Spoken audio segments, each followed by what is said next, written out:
Settlement. About 80% of superior court cases are resolved before trial in order to avoid litigation expenses or the risk of losing at trial. Settlements can be reached at any time of a dispute, even before the complaint is filed and all the way to the start of trial. Settlements may even be reached after trial in order to avoid the time and expense of an appeal or to arrange a payment plan for the court's judgment. The California 998 offer.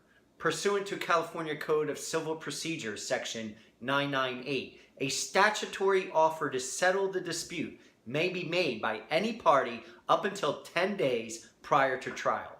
The statutory offer provides incentives to settle the dispute or be subject to penalties if the case proceeds to trial. The statutory offer will remain open for 30 days, is revocable, and also is applicable to judgments for the defendant. A counteroffer will not revoke the statutory offer. If the plaintiff does not accept the defendant's 998 offer and fails to obtain a more favorable judgment at trial or award at arbitration, the penalties for failing to accept include 1. Mandatory penalties. The plaintiff will lose the right to recover court costs incurred after the 998 offer was served. In addition, the plaintiff will be required to pay defendant's costs that are incurred after the service of the 998 offer. The costs incurred prior to the service of the 998 offer may be recovered if the plaintiff prevails at trial. 2. Discretionary penalties.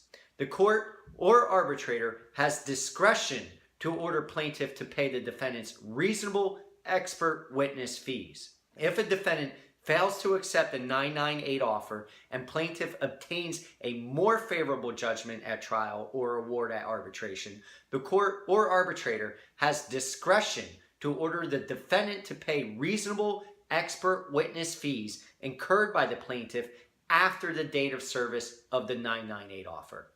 If an offer is unrealistic and is too low or too high, it is likely to be beaten at trial or arbitration. The party making the offer will not recover any of the penalties which may have been allowed if the offer was more realistic. The 998 offer should take into consideration the recoverable costs, which include those items allowable as to cost to the prevailing party as a matter of law under California Code of Civil Procedure Section 1033.5. The most important costs are attorney's fees to which a party is entitled by statute or by contract.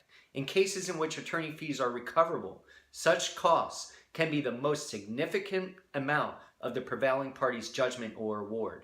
A 998 offer that fails to provide for recoverable attorney's fees incurred up to the date of the offer will likely not be accepted. To note, even if the plaintiff prevails, the amount of recovery may be less than the 998 offer amount, and therefore the plaintiff will be responsible for significant penalties which could alter the financial outcome of the case. It is also important to carefully draft the language in the offer of judgment to specifically state that the offered amount also includes costs. This will avoid the risk of the defendant paying plaintiff's costs in addition to the offered amount if plaintiff accepts. Federal Rule of Civil Procedure 68, Offer of Judgment.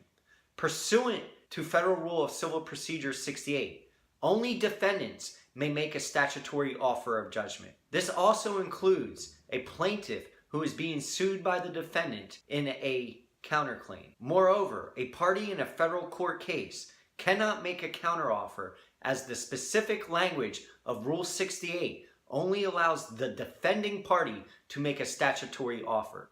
The offer will remain open for 10 days, is revocable, but does not apply to defense judgments.